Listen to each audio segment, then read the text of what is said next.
The dying light of a prairie sunset painted the Kansas plains crimson as Madeline Brooks stepped down from the stagecoach, her legs stiff from the long journey.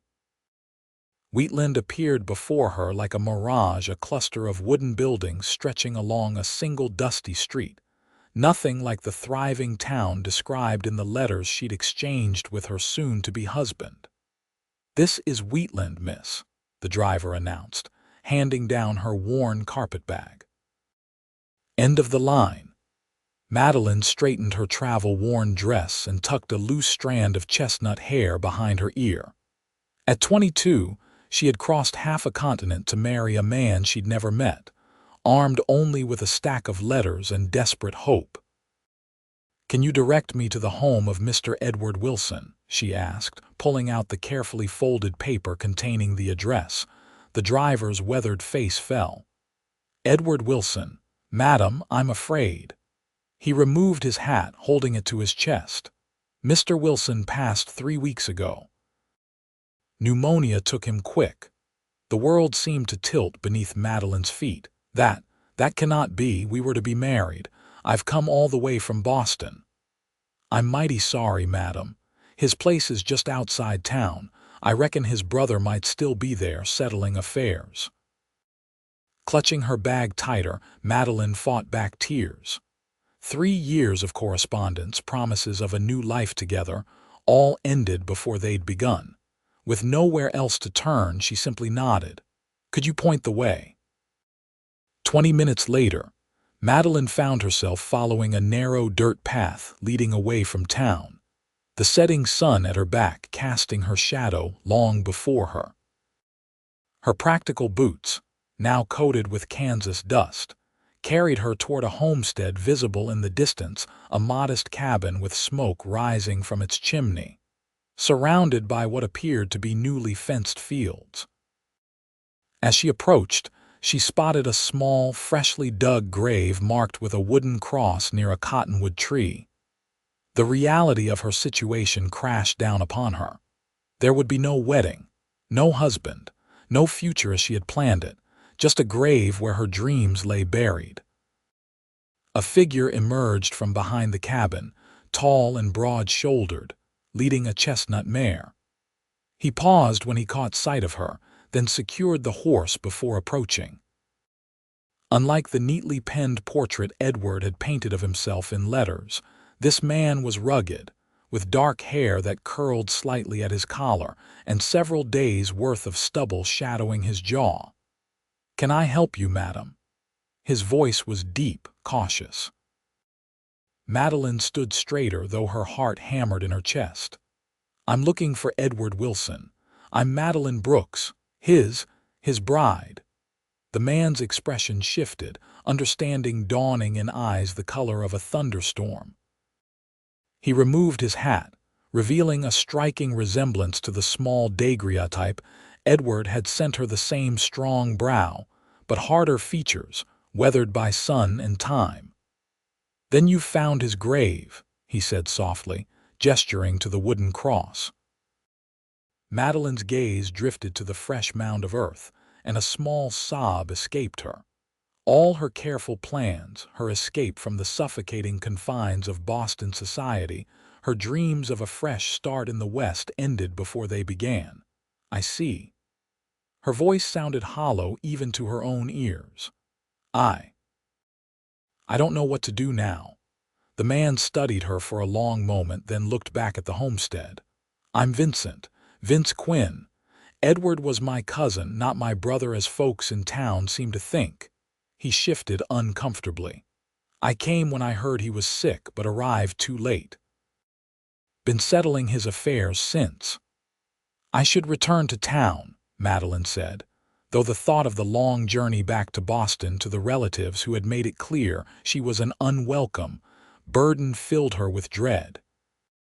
"If you've come to marry Edward," Vince said slowly, his eyes moving from the grave back to her face, "then you found me instead.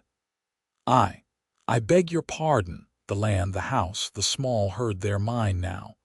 Edward left everything to me, his only kin." He hesitated, seeming to choose his words carefully. I don't mean to be forward, madam, but if you came out here looking for a husband and a home, well, I reckon I could use a wife just as much as Edward could." Madeline stared at him, speechless, as the last rays of sunlight disappeared behind the horizon, leaving them in the gathering dusk of the Kansas plains. "Mr. Quinn, are you proposing marriage to a woman you've only just met?" "I'm offering a practical arrangement," he replied, his voice steady. "You need somewhere to go. I need someone to help with this place. Edward spoke highly of you in his letters." Madeline's laugh held no humor. "This is absurd. I don't even know you." "You didn't know Edward either, not really," he pointed out. "Look, stay the night at least.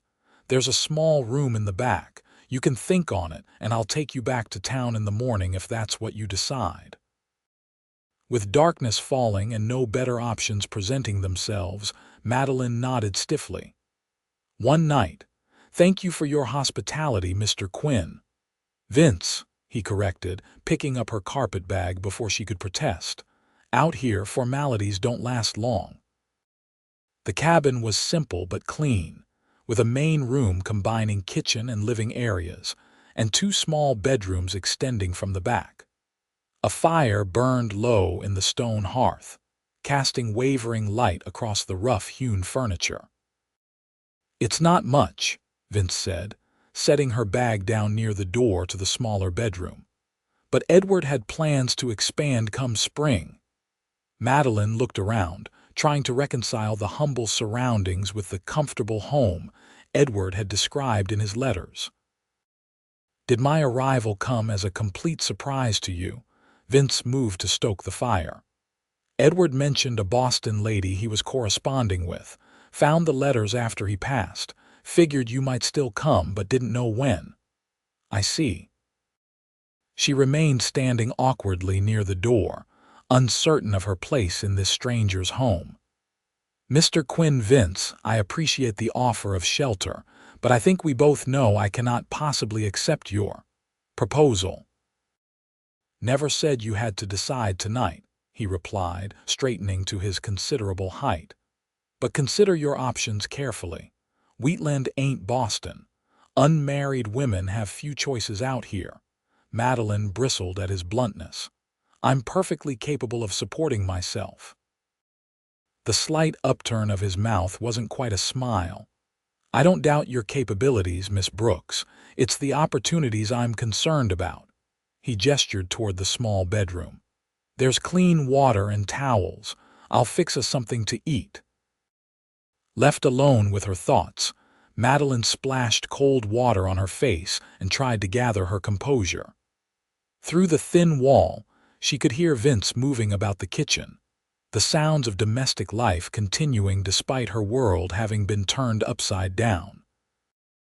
The meal was simple beans, cornbread, and surprisingly tender venison, eaten mostly in silence at the rough-hewn table.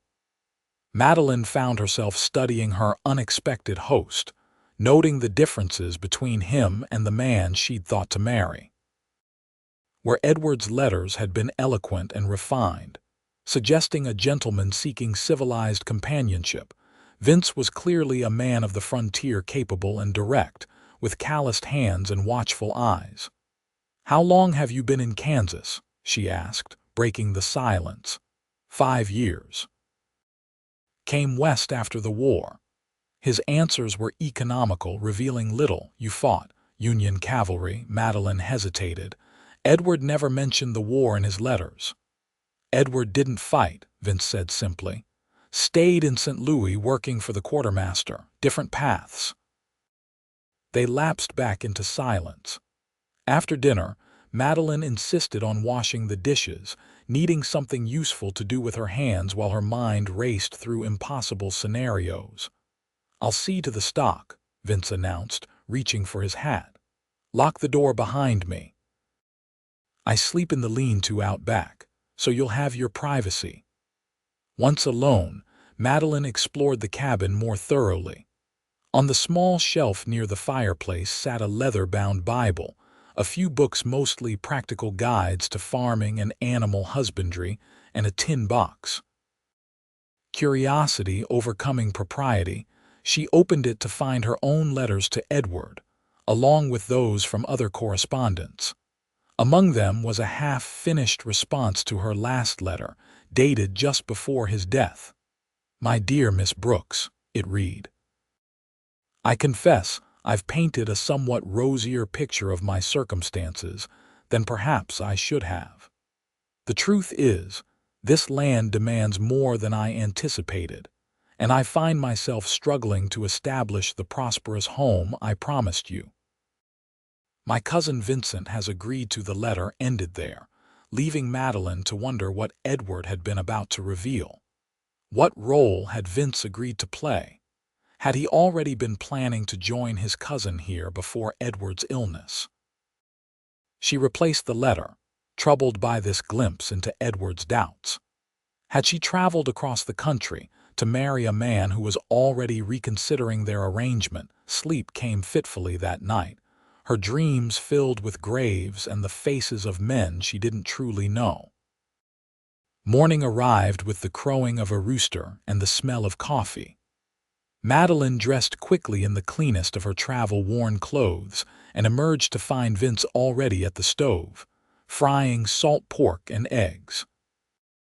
"Thought you might want an early start back to town," he said by way of greeting, sliding a plate toward her as she sat. "Yes, thank you." She smoothed her skirts nervously. "Mr. Quinn, I found an unfinished letter from Edward last night. He mentioned you had agreed to help him with something." Vince's hand stilled momentarily before he continued preparing his own plate. "Edward was in over his head here. Asked me to come help get the place running properly before you arrived." He sat across from her, his expression guarded. "I worked ranches in Texas and Oklahoma before coming north. Edward thought my experience would help, I see." Madeline took a sip of the surprisingly good coffee. "So you were to be a temporary arrangement. That was the plan." Vince's gaze drifted toward the window where the morning sun illuminated the distant plains. Life had other ideas. They ate in silence for a few minutes before Madeline gathered her courage. "Your offer last night, was it solely out of obligation to Edward's memory?" Vince considered this, his fork paused halfway to his mouth. "Partly," he admitted, "but also practical. I know farming, ranching. You know, whatever civilized things Edward wanted in a wife. Together, we might make something of this place. That's hardly a foundation for marriage. Most marriages out here start on less." He set down his fork. "Look, I ain't Edward. I'm not educated like him, and I won't pretend to be. But I work hard, I keep my word, and I treat people fair. That's all I can offer." Madeline stared at him, this stranger who was proposing to step into her intended's life without so much as a proper courtship. Yet something in his straightforward manner touched her. At least he wasn't hiding behind pretty words and false promises. "I need time to think," she said finally, "and to see Wheatland properly in daylight." Vince nodded. "Fair enough. I'll hitch up the wagon after breakfast." Wheatland in the morning light proved to be a town of modest ambitions. A general store, saloon, small church, blacksmith, and a handful of other businesses lined the main street. People nodded politely as Vince guided the wagon through town, curiosity evident in their glances toward Madeline. "Not much compared to Boston," Vince commented as they passed the whitewashed church. "It has its charms," Madeline replied diplomatically, though in truth the town's simplicity intimidated her almost as much as the vast emptiness of the surrounding prairie. They stopped at the general store, where Vince introduced her to the proprietor, a round-faced man named Miller who clearly knew about her arrangement with Edward. "Terrible sorry about your circumstances, Miss Brooks," Miller said, genuine sympathy in his voice. "Edward was well liked here. Quiet fellow, but honest." "Thank you," Madeline managed, uncomfortable with the town's awareness of her situation. "Any telegram come for Quinn?" Vince asked, changing the subject. Miller handed over a folded paper. Came yesterday.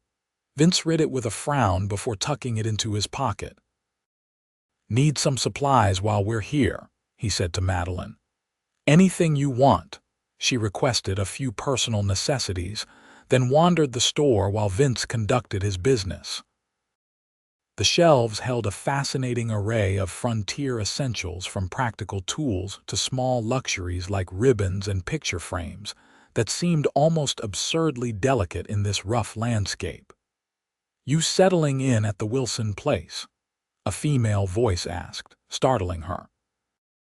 Madeline turned to find a woman perhaps a few years older than herself, dressed in a practical but well-made dress, her blonde hair neatly arranged beneath a modest bonnet. "I'm Sarah Palmer," the woman continued before Madeline could answer. "The school teacher." "My husband Daniel is the town doctor, Madeline Brooks," she replied, offering her hand. "And no, I'm not settling in. I only arrived yesterday to find my intended had passed away." Sarah's eyes widened. "You're Edward Wilson's mail-order bride. Oh, my dear, what a shock that must have been." She lowered her voice. "And now you're staying with his cousin." Madeline felt her cheeks warm. "It's a temporary arrangement until I decide what to do next, of course." Sarah squeezed her hand sympathetically. "If you need anything, advice, conversation, or just a cup of tea away from." She glanced meaningfully toward Vince, who was settling accounts with Miller. "Mail company, please call on me. The Palmer house is just past the church." "Thank you," Madeline said, genuinely touched by the offer. "I may take you up on that." After completing their errands, Vince suggested they ride out to see the extent of the property. "Might help you decide," he said simply. The land stretched farther than Madeline had imagined from the cabin, nearly 200 acres according to Vince, with good water access and soil that, while challenging, could yield well with proper care. Edward started with 40 acres, Vince explained as they rode along a creek that marked the eastern boundary. "Bought more when land prices dropped after some families gave up and headed back east." "It's beautiful," Madeline admitted, watching a hawk circle lazily overhead. The vastness of the sky here was both terrifying and exhilarating after Boston's crowded streets. "It's hard," Vince corrected, though there was no rebuke in his tone. "Beautiful, yes, but hard. Winters are brutal. Summers can be worse: drought, grasshoppers, hailstorms that destroy a season's work in minutes." "You don't paint a very appealing picture, Mr. Quinn." He glanced at her, the ghost of a smile touching his lips. "Thought you might appreciate honesty after Edward's letters." The reminder of Edward's embellishment stung. "You read my letters to him." "Some," he admitted. "After he died, needed to understand who might show up at the door." "And what did you learn about me?" Vince considered this as he guided the wagon around a stand of cottonwoods. "That you write well. That you weren't running to something so much as away from something. That Edward probably didn't deserve you." Madeline turned to look at him sharply, but his expression revealed nothing beyond careful concentration on the path ahead. They stopped for a simple lunch of bread, cheese, and apples at a high point overlooking the property. In the distance, a small herd of cattle grazed peacefully, while closer to the cabin, fields had been partially planted with what Vince identified as wheat and corn. "Edward had plans to expand the herd next year," he said between bites. "Land like this is better for cattle than crops, but he was determined to grow wheat. Said that's why he named the town after it. Did he found Wheatland? Helped establish it with some others 5 years back. Town got its official post office 2 years ago." Madeline tried to reconcile this image of Edward the pioneer with the genteel correspondent whose letters had wooed her. "You knew him well, grew up together in Missouri, lost touch during the war, found each other again after." He brushed crumbs from his lap. "Edward was always more ambitious than practical. Big dreams, but," he shrugged, Did he tell you why he wanted a wife from back east? Vince's hesitation was brief but noticeable. Said he wanted someone with education, refinement. And do you want the same? The question slipped out before she could reconsider its propriety. His eyes, gray as the winter sky, met hers directly. What I want is someone who can face what's real, not what they wish was real. Someone who won't break when things get hard. He stood, effectively ending the conversation. We should head back. Storm's coming. Madeline hadn't noticed the darkening horizon to the west, but now saw heavy clouds gathering. By the time they reached the cabin, the wind had picked up considerably, carrying the scent of rain and the electric promise of lightning. Going to be a bad one, Vince muttered as he unhitched the horses with practiced efficiency. Best get inside. I'll see to the stock. Madeline hurried into the cabin just as the first fat raindrops began to fall. Through the window, she watched Vince move with purposeful haste, securing animals and equipment against the coming storm. There was something compelling about his competence, so different from the scholarly men she'd known in Boston. The storm hit with stunning ferocity, wind howling around the cabin's corners, rain lashing against the windows, and thunder that seemed to shake the very foundation. Madeline jumped at a particularly close lightning strike, then busied herself lighting lamps against the premature darkness. Vince burst through the door 20 minutes later, soaked to the skin. Everything secure, he reported, water dripping onto the plank floor. Might be in for a long night. You're drenched, Madeline observed unnecessarily. You should change before you catch your death. The words escaped before she registered their unfortunate echo of Edward's fate. If Vince noticed, he gave no sign, simply nodding before disappearing into the lean-to attached to the cabin. He returned minutes later in dry clothes, his hair still damp but combed back from his face. Storm stirred up some memories, he said as another thunderclap rattled the windows. Reminds me of Chickamauga. Rain came down like this the night before.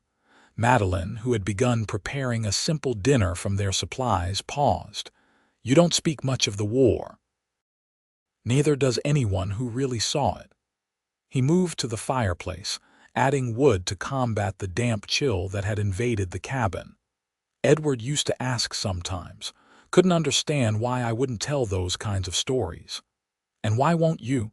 Vince stared into the flames for a long moment. Some things, once you let them out, you can't put back in. He straightened, changing the subject abruptly. Need help with that? They worked together to prepare a meal of salt pork, potatoes, and the last of the morning's cornbread. The domesticity of the scene wasn't lost on Madeline. This could be her life, cooking alongside this quiet, capable man in this remote cabin while storms raged outside. The thought was both terrifying and strangely comforting. Have you decided? Vince asked as they ate, the storm continuing unabated outside. About staying. Madeline set down her fork.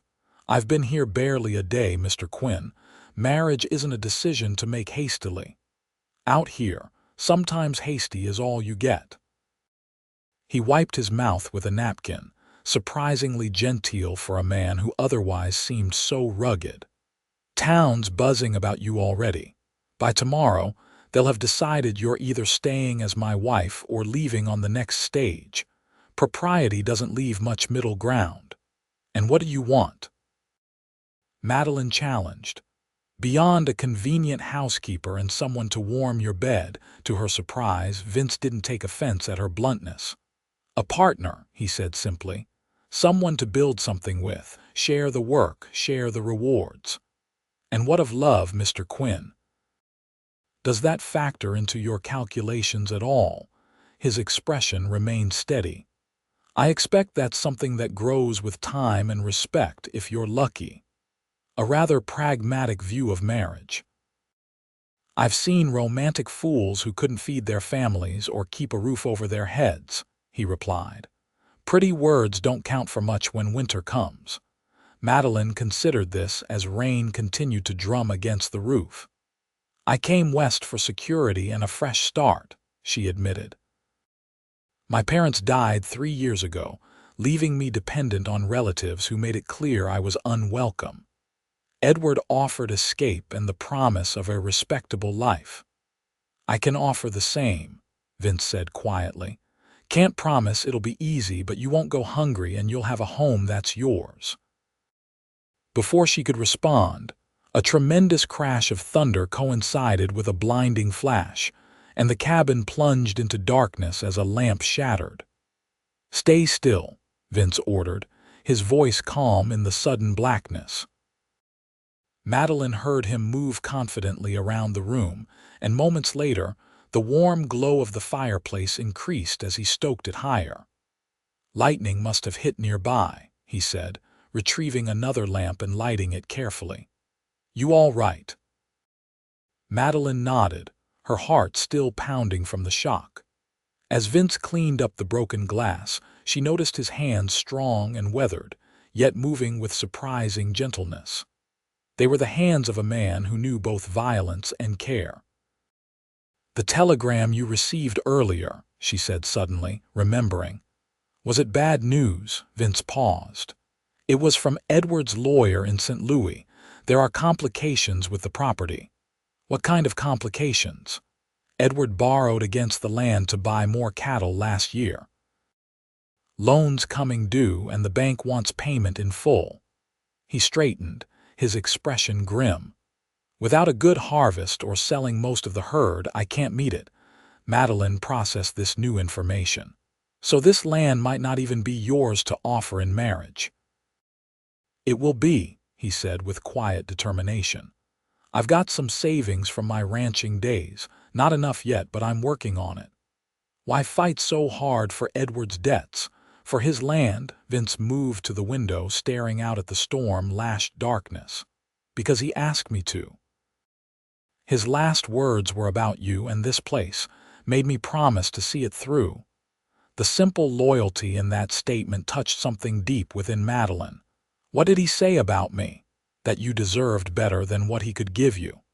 Vince turned back to face her. That I should make sure you were taken care of one way or another. And you think marriage is the way to fulfill that promise. I think it's one option that benefits us both. He met her gaze steadily, but only if you choose it freely. The storm raged through the night, keeping them both awake with its fury. By morning, the rain had stopped, though the sky remained heavy with clouds. Vince left at dawn to assess the damage, returning with news that fences were down in the north pasture and a tree had fallen across the path to town. We're stuck here for at least a day while I clear it, he informed her. Hope that won't cause you too much distress. Madeline, who had spent the morning tidying the cabin, shook her head. I can be useful here. Show me what needs doing. Vince raised an eyebrow but didn't argue. Together, they spent the day in practical labor, Madeline taking inventory of the pantry and root cellar while Vince worked outside, coming in periodically to warm up and dry off in the persistent drizzle. By late afternoon, Madeline had prepared a hearty stew and was experimenting with making bread using the recipe she found scribbled in a notebook in the kitchen. The results were less than perfect, but edible. Not bad for a first attempt, Vince commented after dinner, surprising her with his tact. I was never much for cooking in Boston, she admitted. We had a housekeeper who handled such things. You'll learn, he said with simple confidence. Just like I'm learning about wheat. Different skills, same process. After the dishes were cleaned, Vince surprised her by pulling out a worn chess set. Edwards, he explained. Do you play? My father taught me, Madeline replied, smiling at the unexpected discovery of something familiar in this strange new world.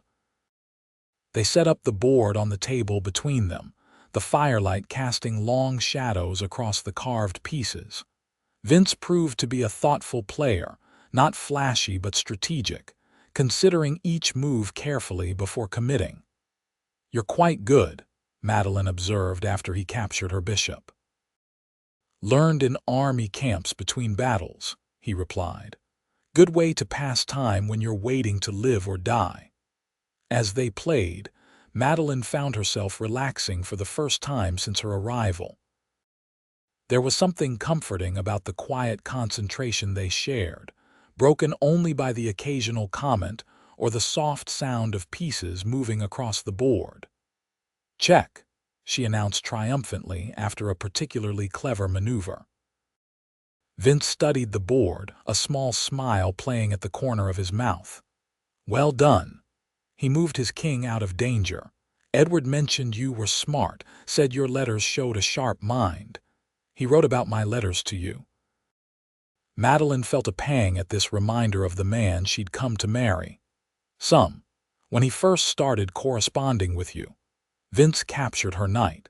He was excited to find someone who could challenge him intellectually. Madeline considered her next move, both on the board and in conversation. "And does that prospect appeal to you as well, Mr. Quinn? A wife who might challenge you?" His eyes met hers across the table. "I've never been afraid of a challenge, Miss Brooks." The moment stretched between them, filled with unspoken possibilities.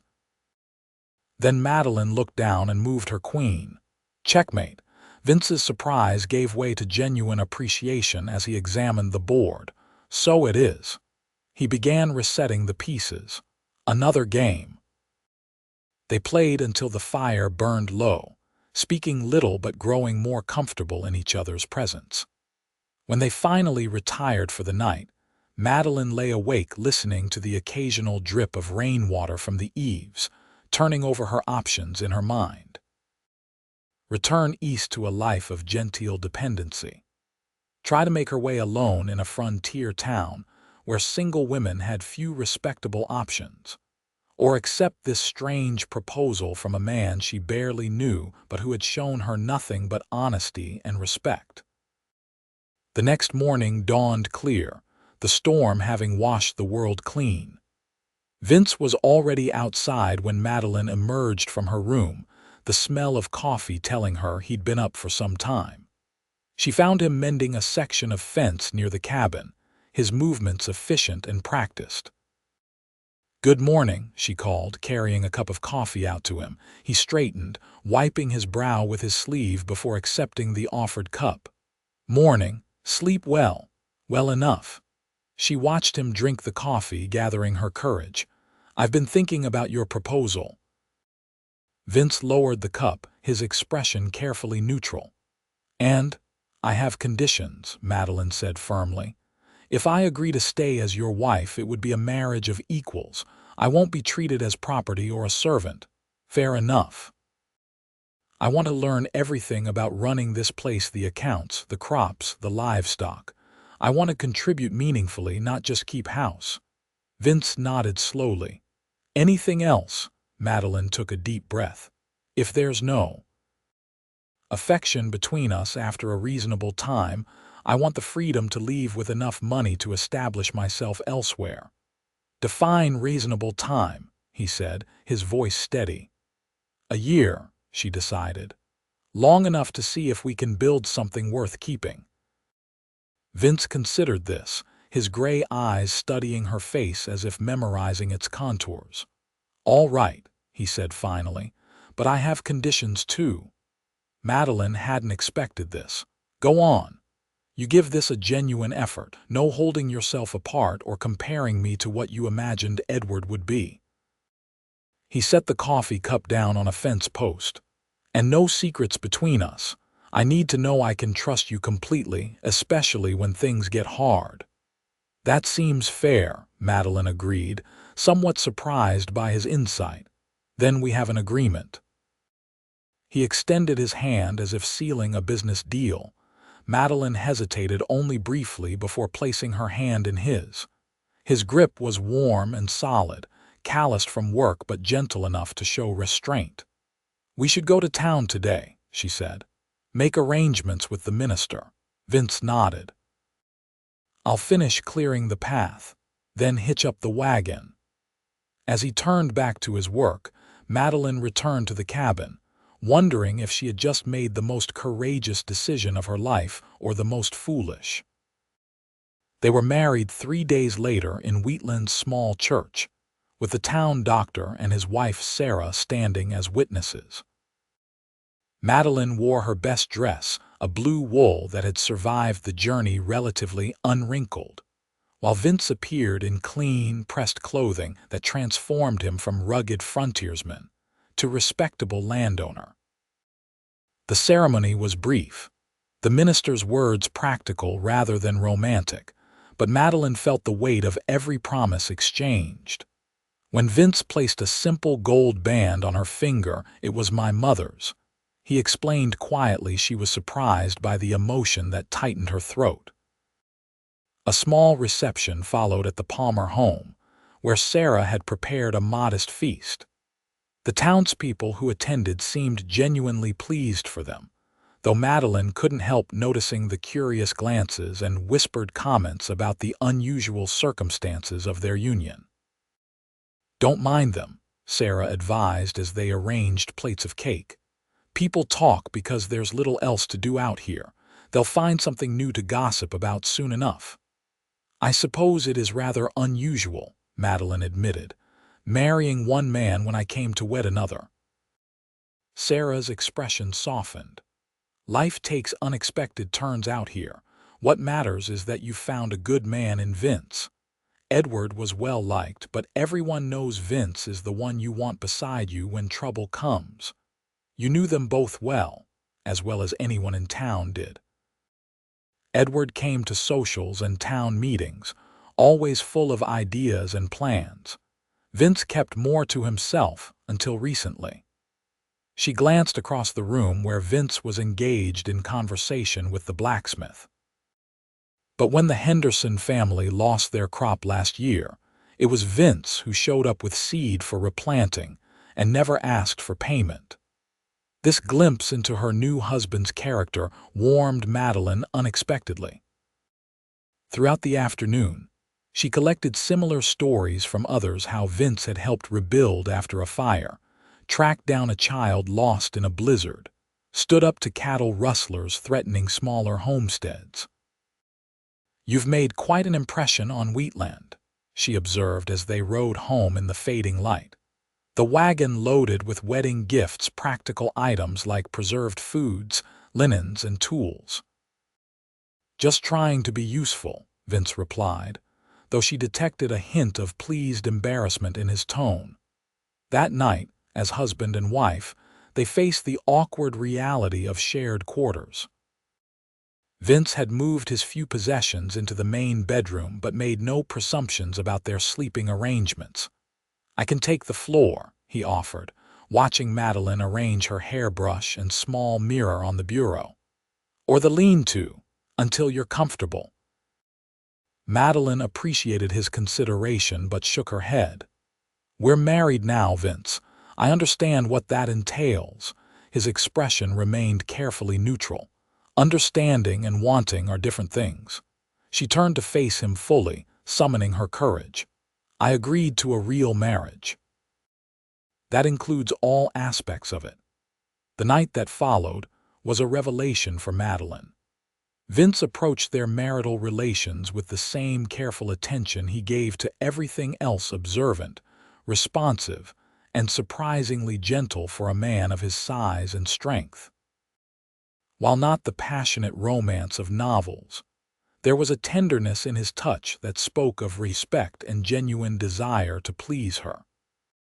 Afterward, lying beside her new husband in the darkness, Madeline felt a curious mixture of emotions: satisfaction, uncertainty, and the strange intimacy that comes from sharing one's body with another person. It wasn't love, not yet, but it was a beginning she could build upon. "Vince," she whispered, uncertain if he was still awake. His voice rumbled beside her. "Thank you for being kind tonight." His hand found hers beneath the quilt, fingers intertwining. "Thank you for choosing to stay." The days that followed established a rhythm to their shared life.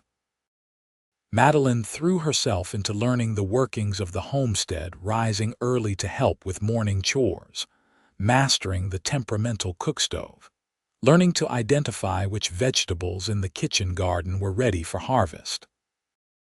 Vince proved to be a patient teacher, explaining the reasons behind each task rather than simply issuing instructions.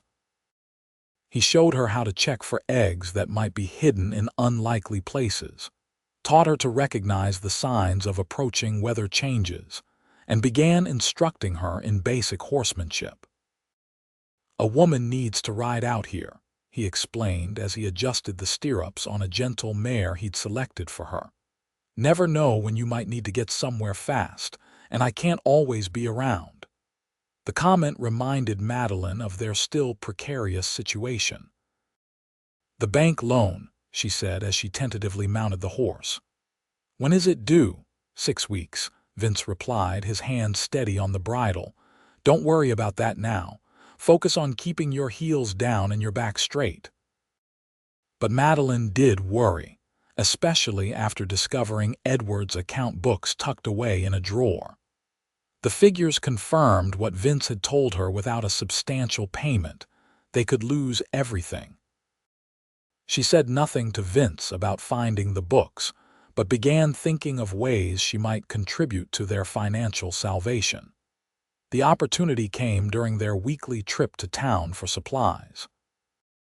While Vince discussed grain prices with another farmer, Madeline found herself drawn to a notice pinned outside the general store. "Teacher needed Wheatland school term beginning September 1st. Inquire with town council." Sarah Palmer found her studying the notice. "Are you interested, Madeline?" "I've been filling in since the last teacher left, but with a baby coming in October, I can't continue." Madeline turned in surprise. "Congratulations on your happy news. And yes, I might be interested. I was a teacher's assistant at a girls' school in Boston." "Oh, that would be wonderful." "The children need proper instruction, and the position pays $15 a month." $15 was not insignificant combined with careful management of their resources. It might make the difference in meeting the bank's demands. But would Vince approve of his new wife taking employment? Many men, especially out west, expected their wives to focus solely on home and family. That evening, after a supper of rabbit stew and fresh bread, Madeline's baking was improving rapidly. She broached the subject. "I saw a notice in town today," she began, pouring Vince more coffee. "The school needs a teacher for the fall term." He looked up from the harness he was mending.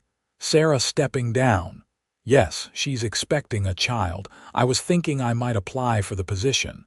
Vince's hand stilled. "You want to teach at the school?" "I was a teacher's assistant in Boston. I have the necessary education, and the salary would help with."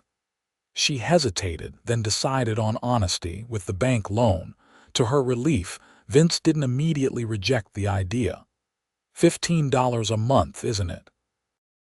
When she nodded, he continued thoughtfully. "It's good money, but teaching is hard work and you're already learning to run a farm. Might be too much." "I can manage both," Madeline insisted. "School hours would leave mornings and evenings for farm work, and I'd have the weekends." "And what about children of our own?" Vince asked quietly. "That's usually part of marriage out here." Madeline felt heat rise to her cheeks. They hadn't discussed children, though their marital relations certainly made that possibility real. "We could consider that when it happens," she said carefully. "For now, the immediate concern is keeping this land."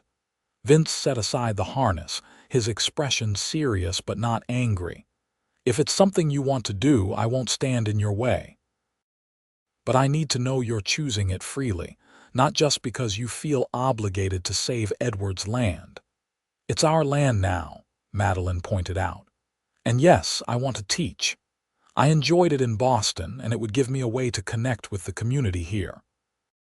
Something in Vince's expression softened. "Then you should speak to the town council at their meeting tomorrow." He picked up the harness again, a small smile playing at the corner of his mouth.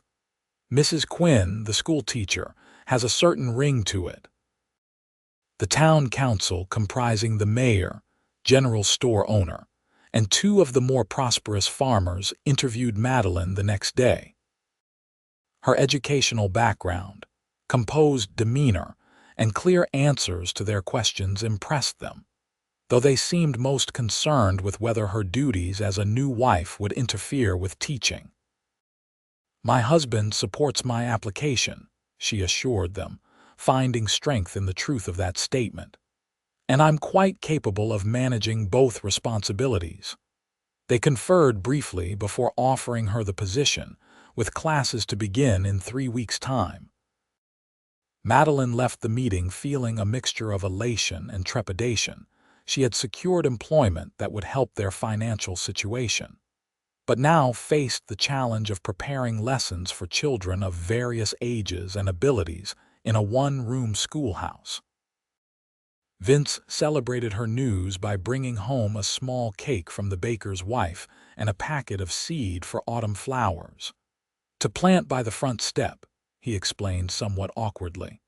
"Thought it might make the place feel more like yours." The thoughtfulness of the gesture touched Madeline deeply. It was these moments, small, unexpected kindnesses, that were gradually changing her feelings toward her husband. While not the dashing romance she'd once dreamed of, there was something profoundly moving about a strong man making such gentle efforts. The following weeks brought new challenges, as Madeline divided her time between preparing the schoolhouse and continuing to learn farm work. The school, a simple building with rough benches, a teacher's desk, and a precious collection of worn textbooks, needed considerable cleaning and organization before classes could begin. "Previous teacher left in a hurry," explained Mr. Miller when he delivered additional supplies the town council had approved. "Man from back east who thought frontier children would be as manageable as city ones. Lasted half a term before he gave up." "And how many students should I expect?" Madeline asked, surveying the space. 22 at last count, ages 6 to 16. Mostly farm children, so attendance gets spotty during planting and harvest." He hesitated. "Some of the older boys can be challenging, especially the Rawlins boys." Madeline nodded, mentally preparing herself for discipline issues.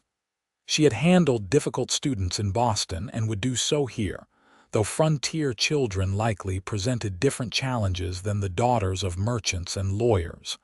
At home, preparations of a different sort were underway. The wheat was nearly ready for harvest, and Vince spent long days checking the fields and repairing equipment. The loan payment deadline loomed closer, casting a shadow over their developing partnership. "If the wheat price holds," Vince calculated one evening, showing Madeline the figures in his careful handwriting, "and we sell 10 head of cattle, we should make the payment with a small margin." "That's assuming no unexpected expenses," Madeline noted, studying the numbers. Her contribution as a teacher wouldn't begin until after classes started, too late for the first payment, but would help secure their future. "Always have to assume those out here," Vince agreed grimly. "But I've set aside emergency funds. We'll make it work." The certainty in his voice reassured Madeline. Despite their unconventional beginning, she was developing genuine admiration for this man who faced difficulties with such steady determination. As harvest approached, the household rhythm intensified. Madeline rose before dawn to prepare substantial meals that would fuel Vince through long days in the field, then divided her time between household tasks and final preparations for school. In the evenings, often by lamplight, she would help sort and clean the day's wheat, while Vince maintained the equipment for the next day's work. Physical exhaustion became their constant companion, but with it came a deepening bond forged through shared purpose and mutual respect. They spoke more freely now, exchanging stories of their past lives during brief moments of rest. Madeline learned of Vince's childhood in Missouri, his harrowing experiences during the war, his years driving cattle in Texas.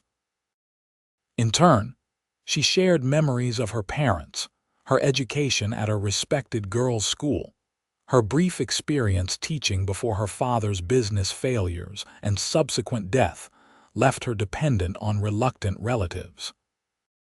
"You've survived more than most realize," Vince observed one night as they sat on the porch after supper, watching lightning bugs dance above the tall grass.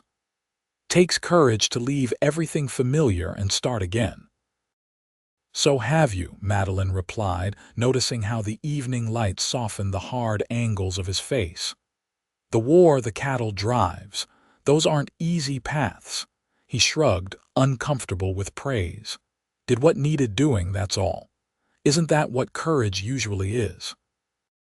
Doing what needs doing, even when it's difficult." Vince glanced at her, something warm kindling in his eyes. "You might be right about that." They sat in companionable silence until the first stars appeared, neither feeling the need to fill the quiet with unnecessary words. When Vince's hand found hers in the gathering darkness, Madeline intertwined her fingers with his, accepting the wordless connection between them. Later, in the privacy of their bedroom, their physical union reflected this growing emotional intimacy. What had begun as a dutiful fulfillment of marital obligations was evolving into something Madeline had not anticipated: genuine desire and mutual pleasure. Vince, she discovered, was as attentive to her needs in this realm as he was in all others, his strength tempered always by consideration.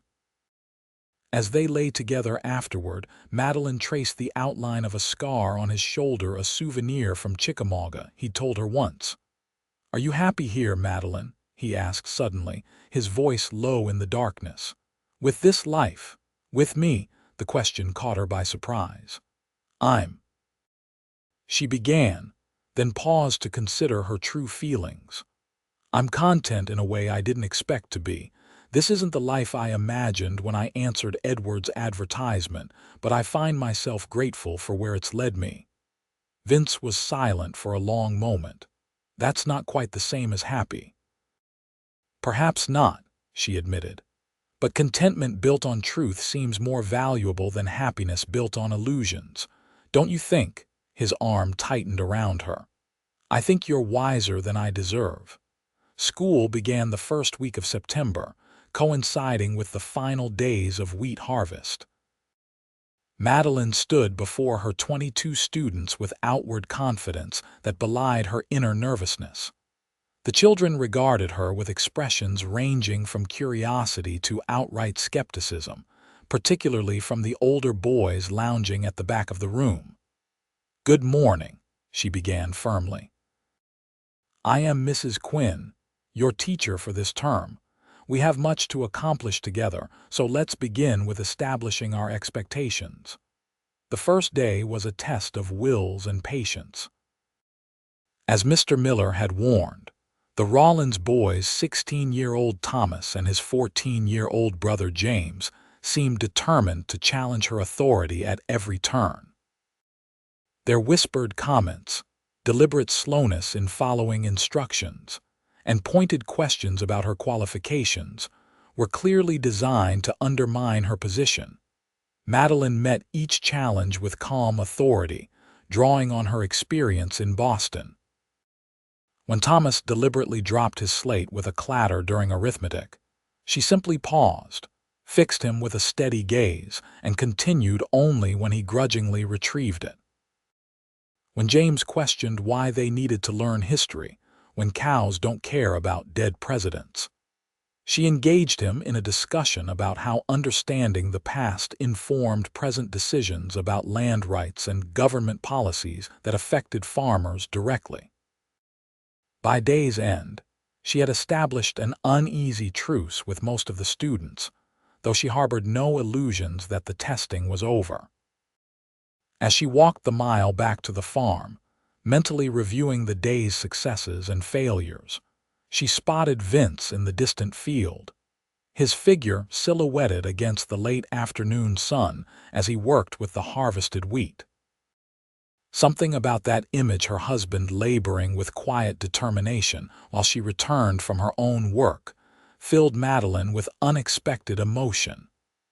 They were building something together, each contributing in their own way to a shared future. Vince looked up as she approached, pushing back his hat to wipe sweat from his brow. "How was it?" he called.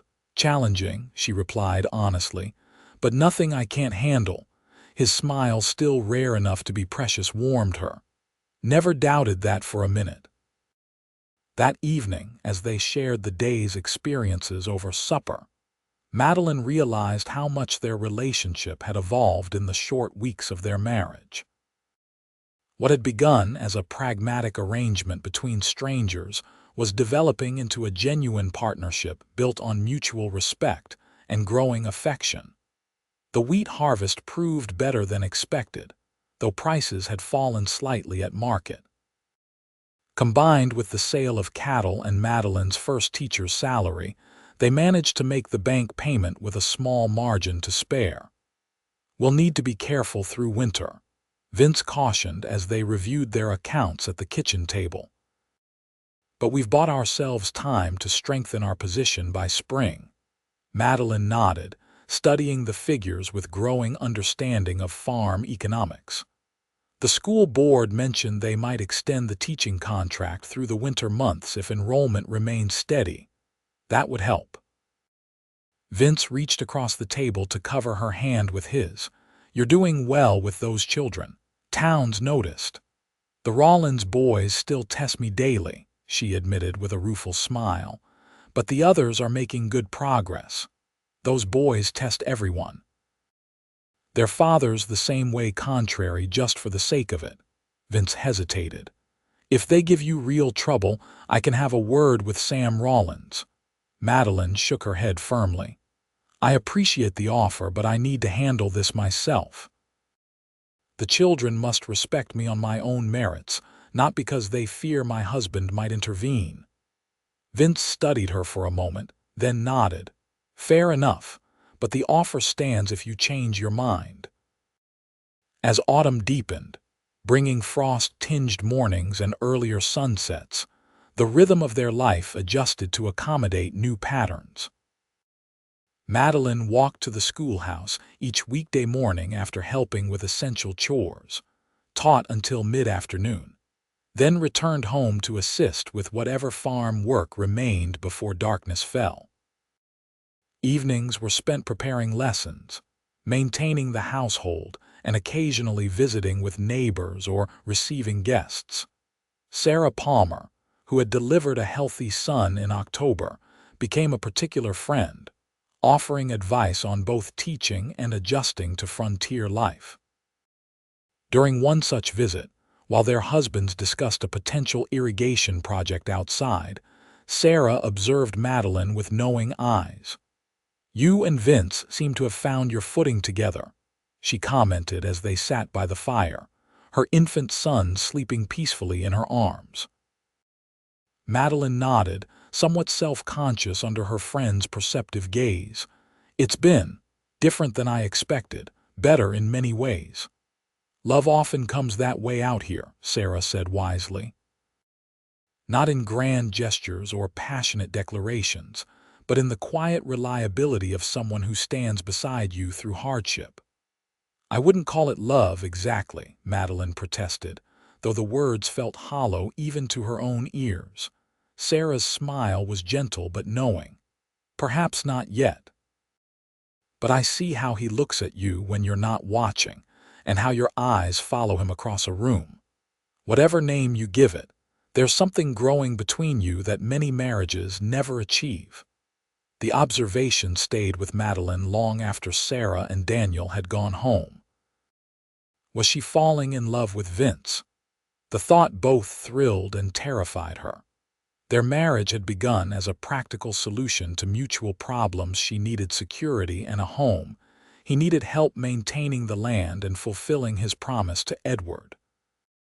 Neither had spoken of love, though their physical relationship had grown increasingly satisfying and their daily interactions more comfortable and intimate. That night, as they prepared for bed, Madeline found herself studying Vince with new awareness. He moved with the easy confidence of a man comfortable in his own skin, his actions efficient but never hurried. When he caught her watching, his eyebrow raised in silent question. "I was just thinking," she said softly, "how different my life might have been if Edward had lived."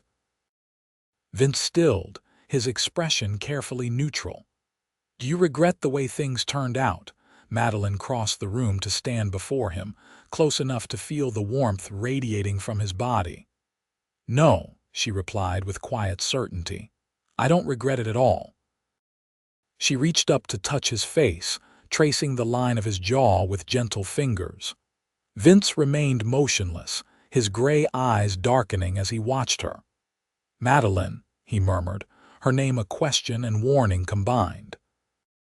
In answer, she rose on tiptoe and pressed her lips to his, their first kiss initiated by her rather than as part of marital relations. For a heartbeat, he remained unmoving, then his arms came around her, drawing her closer as he returned the kiss with restrained passion. When they finally parted, both slightly breathless, Vince rested his forehead against hers. "What was that for?" "Because I wanted to," she whispered. "Because I'm beginning to think Sarah might be right." "About what?" "About what's growing between us being more than convenience or obligation." Vince's arms tightened around her. "Been thinking the same thing myself for a while now," he admitted gruffly. "Didn't want to press you, figured you needed time." "I did," Madeline acknowledged, "but time has a way of revealing what truly matters." That night, their lovemaking transcended the physical act, becoming an expression of emerging feelings too new and fragile to be fully articulated.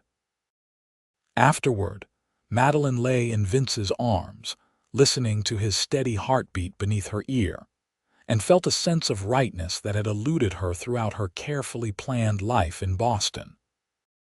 Winter arrived with brutal swiftness in late November, a howling blizzard that descended from the north, burying Wheatland and the surrounding countryside under feet of snow.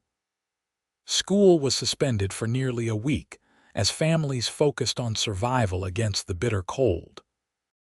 Vince had prepared well for the season, ensuring they had ample firewood, preserved food, and feed for the livestock. Still, the ferocity of the storm tested their resources and resolve. For 3 days, he battled through whiteout conditions to reach the barn twice daily, securing a rope between house and outbuilding to avoid becoming disoriented in the blinding snow. Madeline maintained the home fires, cooked hearty meals to sustain them against the cold, and helped care for the animals Vince brought into the lean-to for protection, including a newborn calf that would have perished in the unheated barn. "Poor thing," she murmured, helping to rub the calf dry with old blankets as Vince secured the lean-to door against another blast of wind. "Born in such terrible conditions." "She's tough," Vince replied, checking the animal's breathing.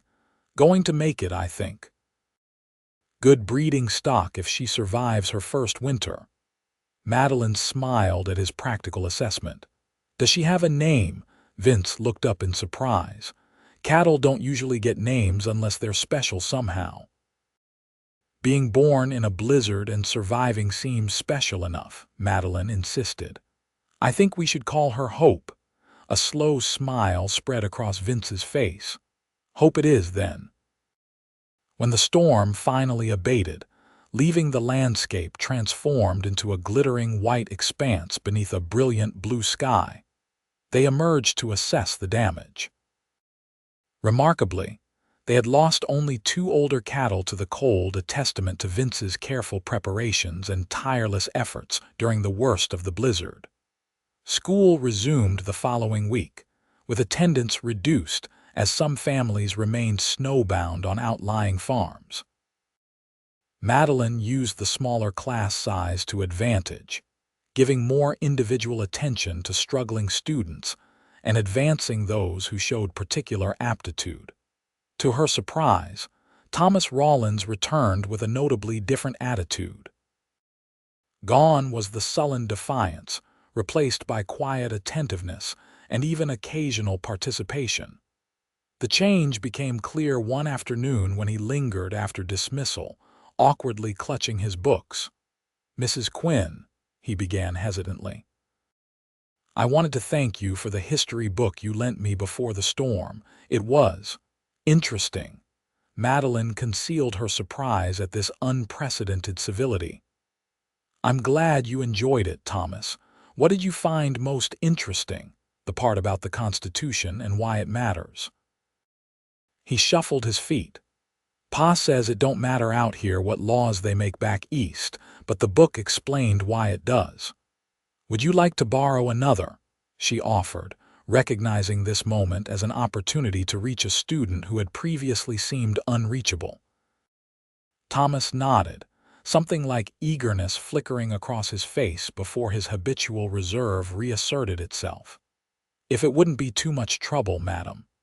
As winter deepened, life settled into a new rhythm dictated by the season. Days were shorter, farm work less demanding but focused on maintenance and preparation for spring. Evenings lengthened, filled with writing, chess games, and increasingly easy conversation. Neighbors gathered more frequently, sharing meals and companionship to ward off the isolation of winter. During one such gathering at the Palmer home, with several families crowded comfortably into the main room after a shared dinner, the conversation turned to plans for Christmas, just 2 weeks away.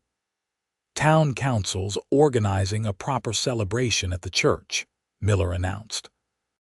"First time we've had enough people to make it worthwhile. The children are preparing recitations and songs," Madeline added, warming to the idea. "It would be wonderful to have them perform for the community."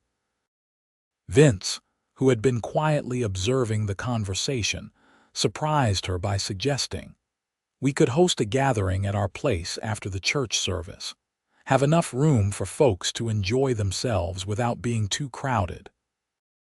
The offer was enthusiastically received, and as they rode home that night under a canopy of brilliant stars, Madeline expressed her surprise.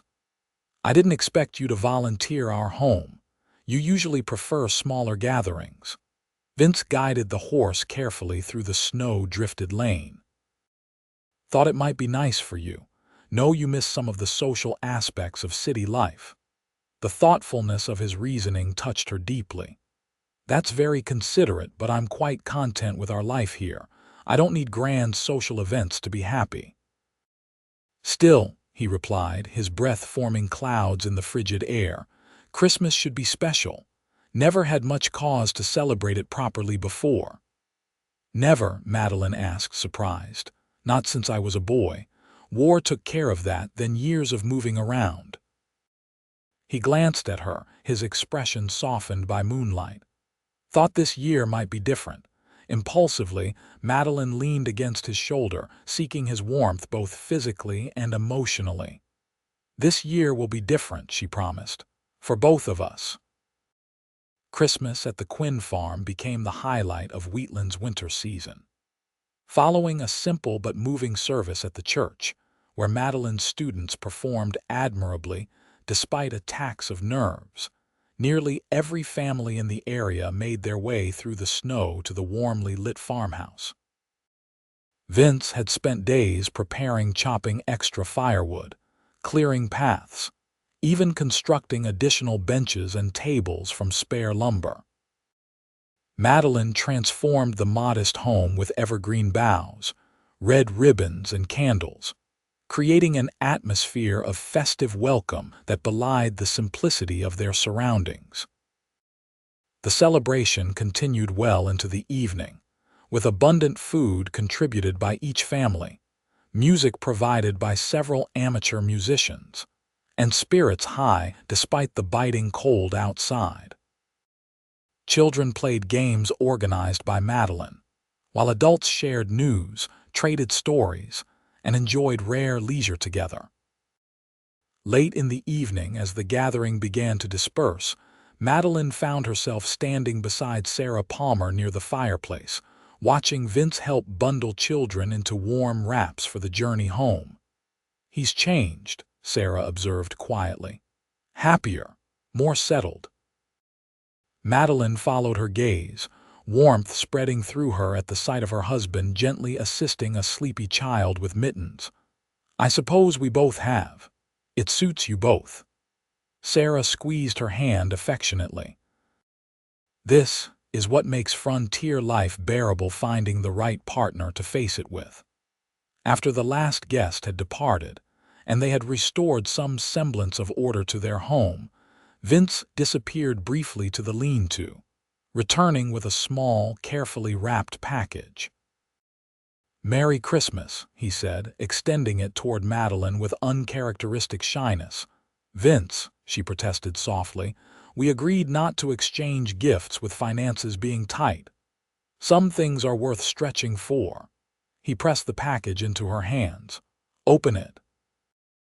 Inside, nestled in a scrap of soft cloth, lay a silver locket on a delicate chain, simple but beautifully crafted, with a subtle pattern etched into the metal. "It's beautiful," Madeline whispered, genuinely moved by the unexpected gift. "Open it," Vince encouraged. Inside the locket was a tiny, precisely cut lock of hair tied with thread. "Is this—" "From Hope," he confirmed, a smile tugging at the corner of his mouth. "Our first calf together. Thought it might remind you of new beginnings." The sentiment behind the gift, so perfectly aligned with their journey together, brought tears to Madeline's eyes. "Help me put it on." As Vince fastened the clasp behind her neck, his fingers lingering warm against her skin, Madeline felt a surge of emotion so powerful it nearly overwhelmed her. "I have something for you too," she admitted, retrieving a package from its hiding place behind the bookshelf. "It's not much." Vince unwrapped the parcel carefully to reveal a hand-knitted scarf in deep blue wool. "You made this?" he asked, running his fingers along the even stitches. "Sarah helped teach me. I've been working on it during school hours when the children are doing their silent reading."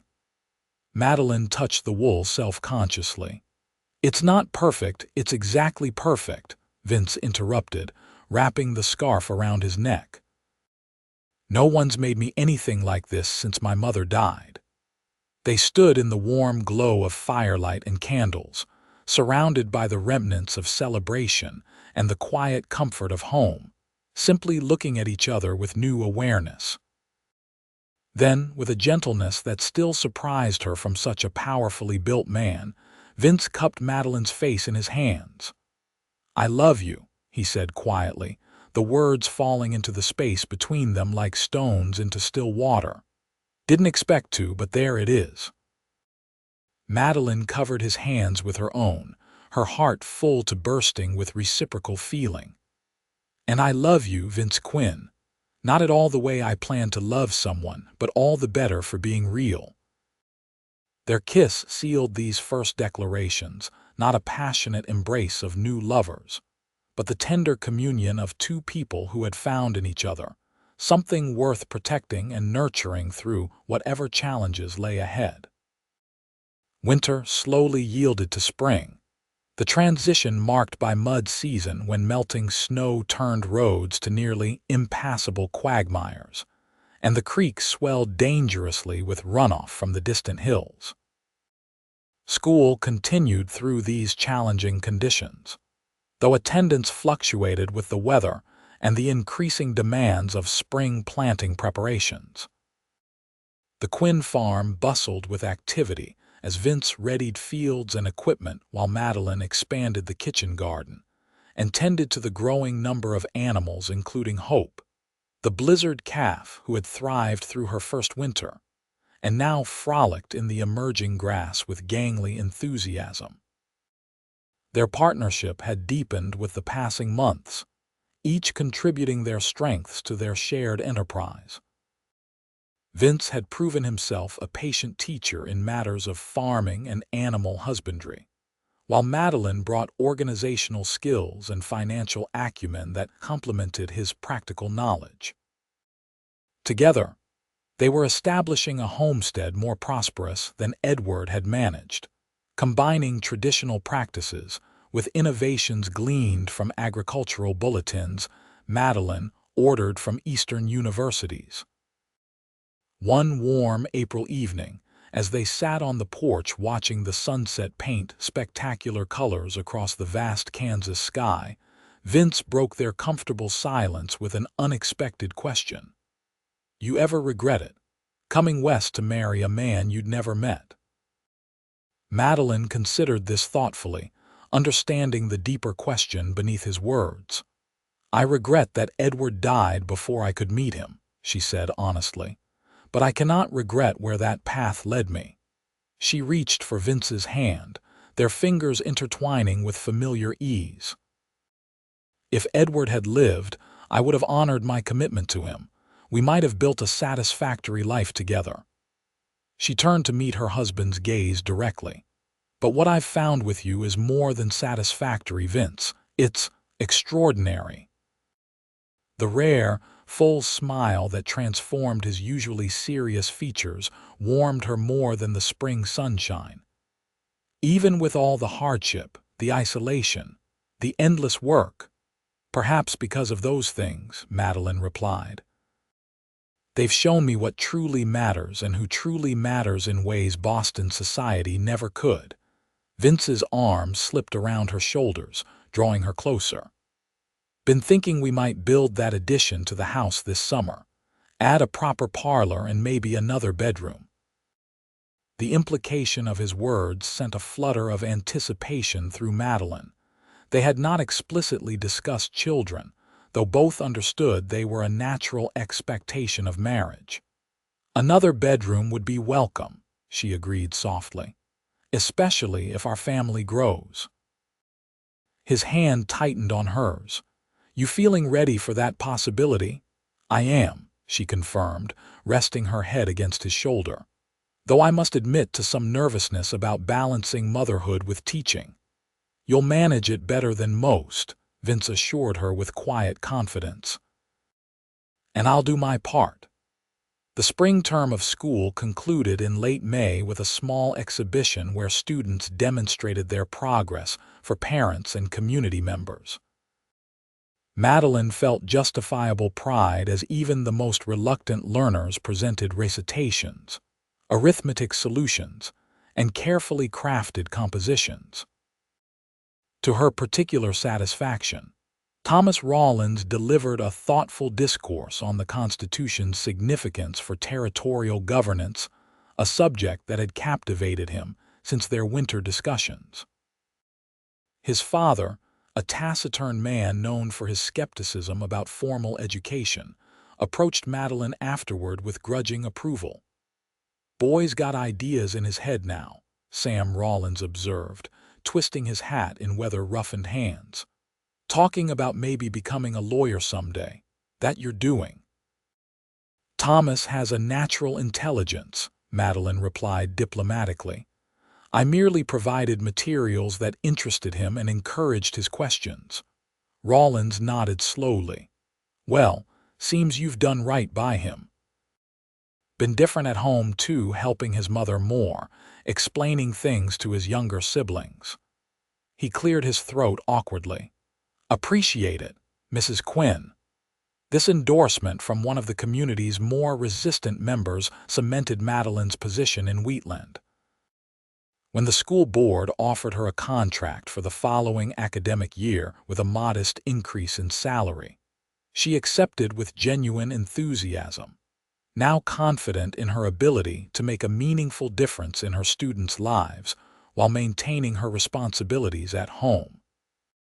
Summer brought long days of intense work, interspersed with moments of unexpected beauty and joy. The wheat fields rippled like a golden ocean under clear blue skies.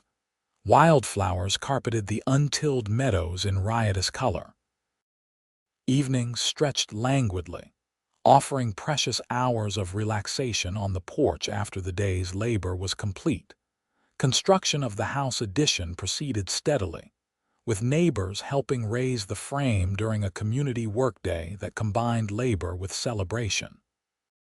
Madeline found unexpected satisfaction in seeing the homestead evolve, according to their needs and preferences, no longer Edward's vision, but truly their own. In late July, as wheat harvest approached, Madeline confirmed what she had suspected for several weeks: she was expecting their first child, due to arrive in early winter. She shared the news with Vince one evening as they walked the property's boundaries, inspecting fences before nightfall. His reaction first stunned silence, then a smile of such unguarded joy it transformed his entire countenance remained etched in her memory as one of their most precious moments together. "A child," he murmured, his hand gently resting on her still flat stomach. "Our child. Are you pleased?" Madeline asked, though his expression answered the question already. "More than I have words for," he admitted, drawing her into a careful embrace as if she had suddenly become fragile. "You feeling all right? Should we send for Dr. Palmer?" Madeline laughed at his immediate concern. "I'm perfectly well, Vince. Women have been having babies since the beginning of time, often under far less favorable circumstances than ours. Still," he insisted, "we'll make sure you have whatever you need. Might be time to hire some help for harvest so you don't overtax yourself." This practical expression of care touched her deeply. They discussed adjustments to their plans, completing the addition before winter became a priority, arranging for assistance with school once the baby arrived, ensuring they had adequate provisions to weather another Kansas winter with a newborn. Word of the coming child spread quickly through Wheatland's efficient grapevine of community connections. Sarah Palmer, now experienced in frontier motherhood, became an invaluable resource, offering practical advice and reassurance through the late summer months as Madeline balanced teaching preparations with her changing physical condition. By September, when school resumed, Madeline's pregnancy was visible enough to generate excitement among her students, who approached the prospect of their teacher's baby with reactions ranging from curiosity to embarrassment, depending on their age. "Will the baby come to school with you, Mrs. Quinn?" asked 7-year-old Emma Miller during an arithmetic lesson. "Not immediately," Madeline explained with a smile. "Babies need special care when they're very new, but perhaps later in the spring you might meet him or her." Thomas Rawlins, returning for a final year of education before pursuing his newfound interest in law, offered unexpected support by helping maintain order among the younger children when Madeline occasionally needed brief rest periods. His transformation from rebellious troublemaker to responsible young man exemplified the positive influence she hoped to have on all her students. As autumn painted the landscape in brilliant hues of red and gold, the Quinn homestead hummed with activity. The wheat harvest had yielded well, securing their financial position for another year. The house addition neared completion, providing a comfortable parlor and nursery adjacent to the main bedroom.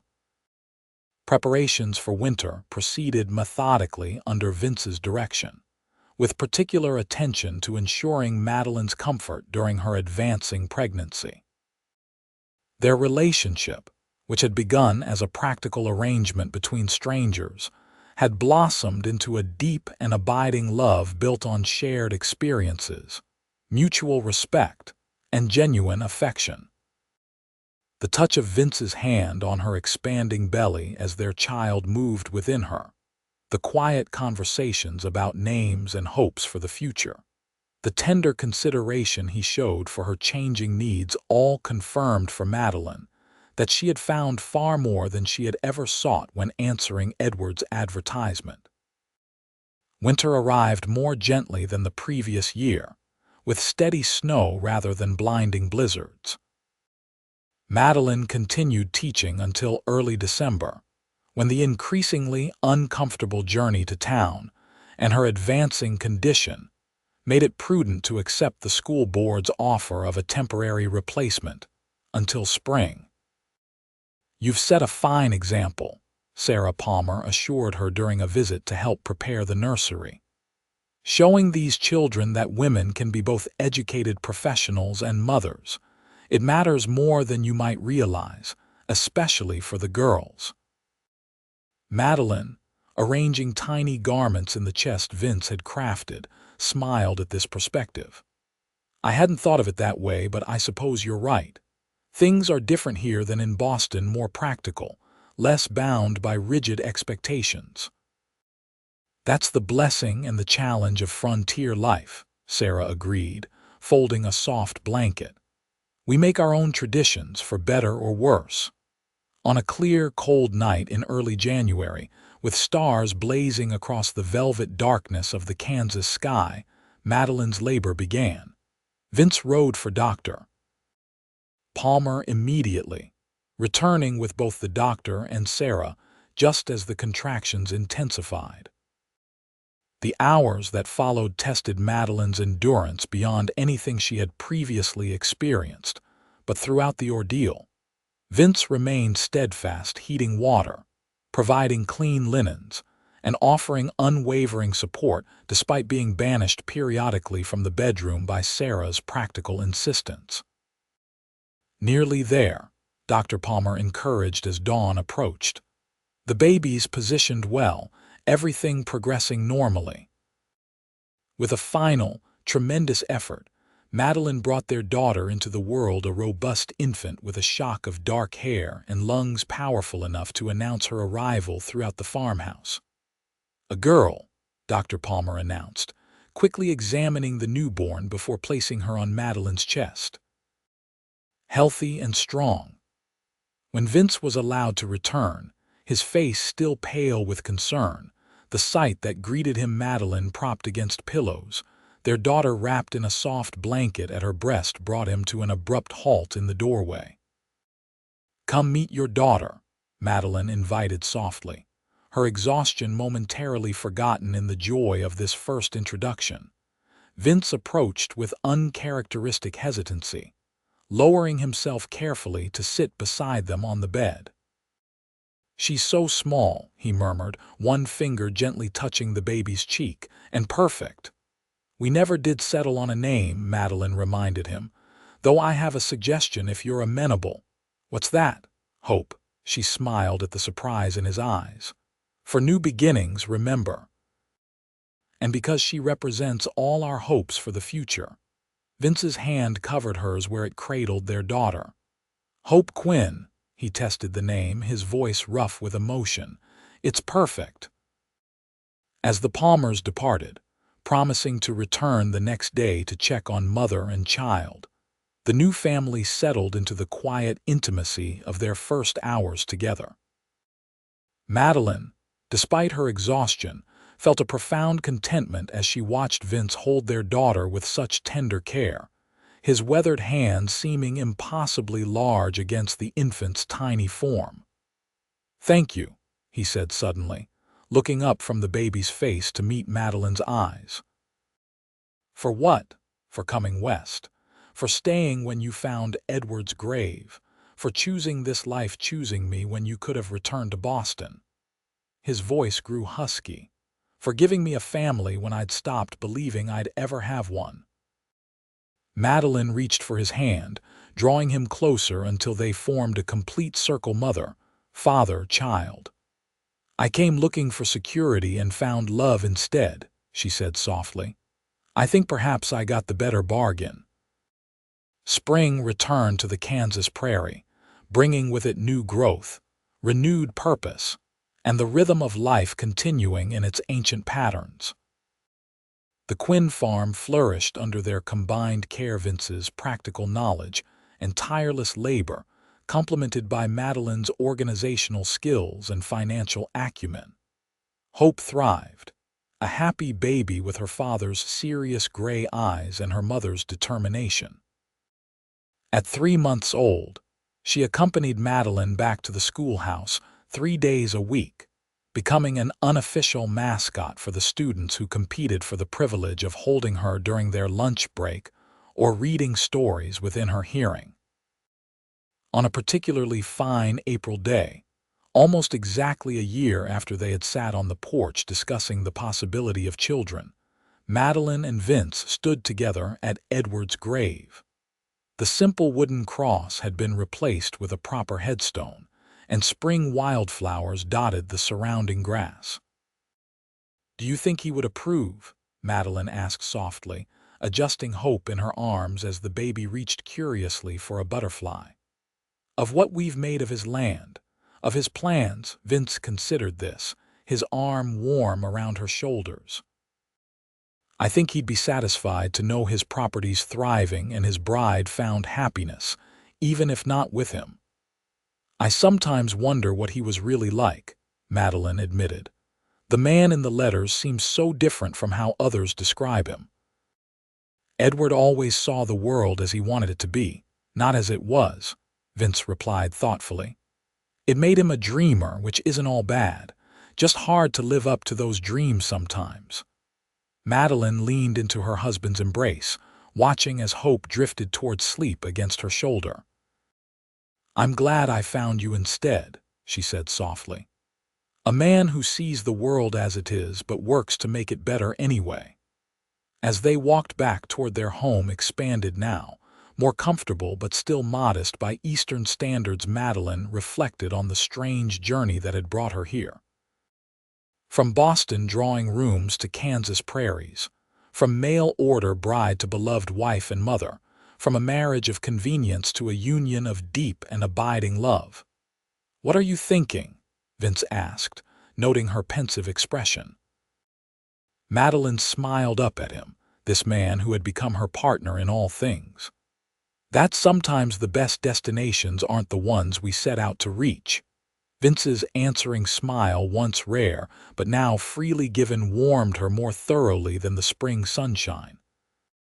"As long as we're reaching them together," he said, taking Hope from her tired arms. "I don't much care where the path leads next." Hand in hand, they continued toward home, the future stretching before them as vast and promising as the Kansas horizon.